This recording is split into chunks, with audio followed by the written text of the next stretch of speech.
And you think all his competitors, all the guys he's racing against, Usain Bolt, all these other guys, none of them are taking gear? He's just the one who just would suck ass if he didn't take gear. And then he takes gear and it makes him blow past everyone else who's natural. Like, no, dude.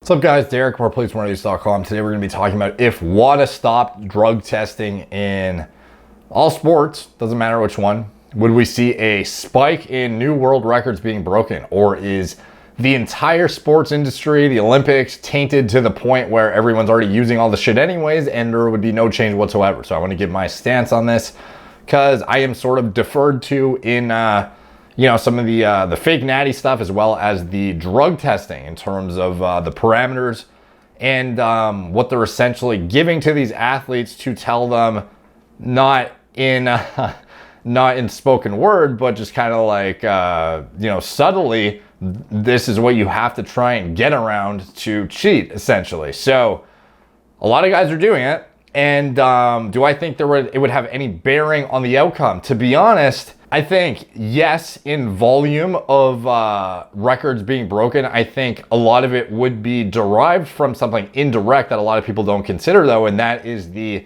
health and longevity of the athletes right now as it stands. When you implement drug testing, you're basically just saying to the athlete, you're gonna have to find more fucked up ways to pass the drug test that may be unhealthy. You may have to shut yourself down when we're coming to test you. You may have to use some designer compound that was literally abandoned in clinical trials because it was deemed to be a shitty compound riddled with side effects, because it's the only one we don't have gas chromatography, mass spectrometry testing for, and we aren't actually looking for, because it's some random like fucking garbage bin steroid that was abandoned in like 1967, and that's the only one that we're not testing for right now. Or just one that your fucking chemist, found in some like deep dive archive of chemistry books and had to Frankenstein resurface it because they're not testing for it. That's the kind of shit that is going on with these athletes. They're having to use drug protocols that are probably not the most conducive to their health, because just to skirt around what kind of guidelines they have and what they have to work with. So if they were allowed to do whatever with free reign, I think we would actually see perhaps more world records simply by having improved longevity and health parameters of the athletes. They wouldn't have to do these like fucked up, weird like designer compounds. They wouldn't have to do all these random, crash blast and cruise sequences. They wouldn't have to avert certain things and use different agents that are otherwise just fucking garbage for you because they're not tissue selective, or they aren't selective for whatever receptor they're targeted for, or using compounds that are just, have satellite interaction with other receptors that aren't even the fucking receptor you're trying to agonize to begin with, just to get like a very, specific effect. You end up doing like 50 other things that you don't want to do. Like, this is the kind of stuff athletes have to deal with right now to get the performance enhancing benefit they want out of some like the shitty random designer compounds they have to deploy, or put their bodies in suboptimal circumstances in a health context to run certain like protocols around their testing windows and stuff like that, rather than just having like, here's like the fucking no holds barred and do whatever you can to improve your performance for the event. And obviously when health is in mind as well as performance, there's obviously going to be, more aggressive drug use perhaps, but on top of that, it's going to be something you can actually manage with a higher level of care, and you're also going to be able to use compounds that are actually approved for human use, or things that have been through rigorous clinical testing and have shown to be well tolerated in humans at high dosages, or have a minimal side effect profile relative to some other random fucking trash bin Frankenstein steroid, like I mentioned. So personally, I think we would see new world records, but I think it would be more so an indirect effect of improved survivability of the athletes, to be honest. Like, I think we would have better performance through better drug selection, as well as better protocols being designed. But I think a lot of it is already, happening. Like, it's not like, I don't think it's a coincidence that some of the, best fucking sprinters of all time, like, do you think Ben Johnson was the only one using gear and everyone else wasn't? And it just so happened that this guy with, seemingly perfect genetics the only reason he was able to break the world record and get first place is because of the gear? Or was it that he was on gear and everyone else was also on gear and he's just the one who got caught? You know, Justin Gatlin, one of the best fucking sprinters of all time. Actually, historically, I don't know if he is considered. I just know that when I was growing up and I was watching sprinting, he was like always at the forefront of being one of the top guys.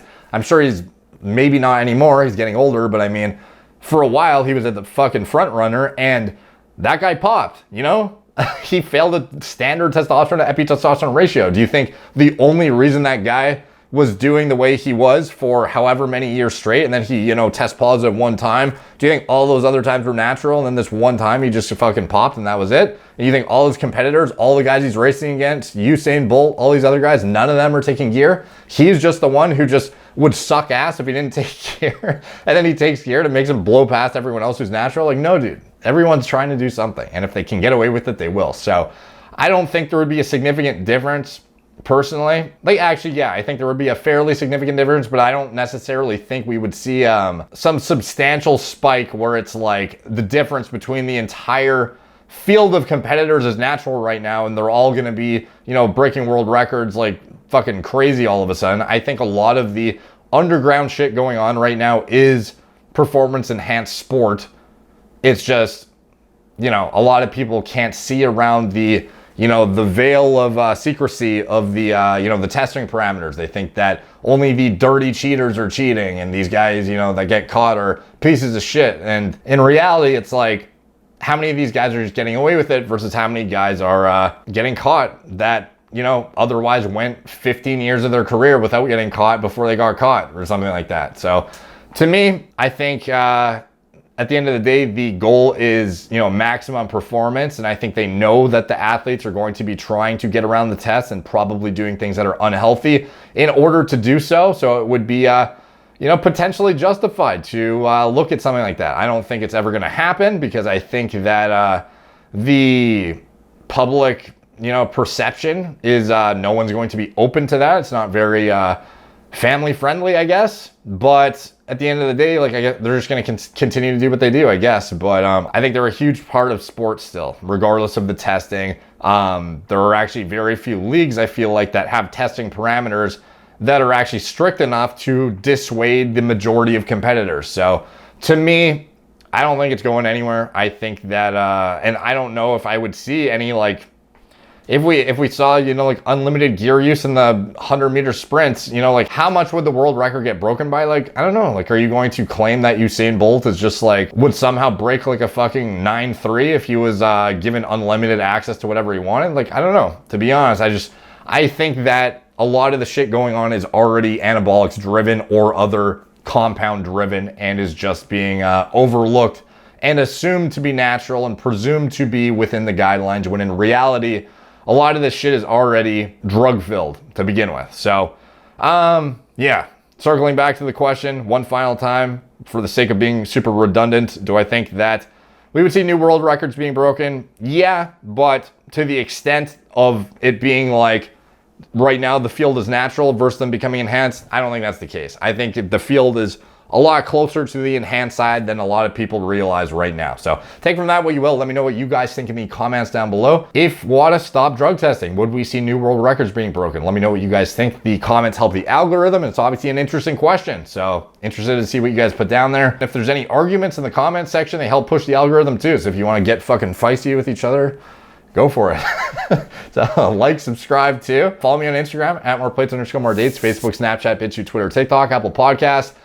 Subscribe to the newsletter if you want to get my deep dives into bodybuilding pharmacology sent to you. You are not going to get sent those newsletters otherwise if you don't, so there's a lot of incentive to do so. If you want to support the channel, you can check out anything I'm associated with in the video description below. My TRT clinic if you want to get assessed with your blood panel for hormonal deficiencies or imbalances and see what may warrant optimization. You can check it out. It's all telemedicine from the comfort of your own home. You talk with our doctor over FaceTime, Skype, Zoom, whatever you want. Get your protocol designed, if appropriate, for your current needs. And get your protocol designed, get your meds shipped right to your door. It's super convenient from the comfort of your own home. And if you want to check out Gorilla Mind, Gorilla Mode, my turnkey nootropic formulas, as well as my pre-workout blends, I make these from scratch myself based on what I would want in a pre-workout if I was still mixing the raw powders in my kitchen myself, like I used to do in university. So You know, we have 3 products. The main offering is Gorilla Mode, the classic hybrid formula with the maxed out dose of NO precursors, hyperhydrating agents, plasma expanders with a potent cognitive enhancing blend of nootropics and stimulants. We have 9 grams of L-citrulline, not inflated with malic acid. We have 3 grams of glycerpon. We have agmatine sulfate, a fat dose of Kana. We have the high dose of N-phenethyl dimethylamine citrate, the caffeine. This is an all-around topped out pre-workout, and I encourage you to compare the label of your current pre-workout to ours just to see how stacked it is. And if you want to check out Gorilla Mode Nitric, this is the stimulant-free formula, and it's even more maxed out in the NO precursor vector, as well as it has an ACE inhibitor in there. It has a high dose of glycerpump, agmatine sulfate, nitrosamine even. 10 grams of L-citrulline, not 9, but 10. The max efficacious dose where no more would yield any additional benefit above and beyond that. The max dose found in the clinical literature, not just the minimum efficacious dose to yield a clinical endpoint. This is the highest dosed product on the market for performance, bar none. There are no stimulants. You can use it any time of day. And then finally, the cost-effective stimulant junkie pre-workout, Gorilla Mode Stim. This is rebranded technically as Gorilla Mode Energy now because it is basically just an energy formula, but it can be used pre-workout.